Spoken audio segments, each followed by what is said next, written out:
Fitri Salhuteru didepak dari geng pertemanan Ola Ramlan, buntut nyinyiran sahabat Nikita Mirzani.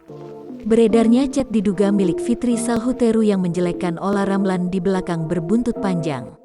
Kini persahabatan Fitri Salhuteru dan Ola Ramlan dikabarkan merenggang.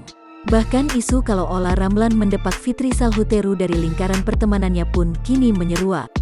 Dilansir dari Instagram Story Ola Ramlan, pada Sabtu tanggal 25 September tahun 2021, Ola Ramlan dan geng pertemannya menghadiri sebuah acara, namun dalam foto yang dibagikan maupun direpost oleh Ola Ramlan tersebut tidak ada Fitri Salhuteru lagi.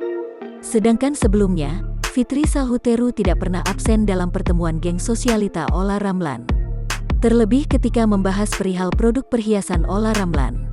Belakangan beredar chat diduga Fitri Salhuteru yang menjelekkan Ola Ramlan. Chat itu pun heboh lantaran selama ini Fitri Salhuteru dikenal memiliki hubungan baik dengan Ola Ramlan.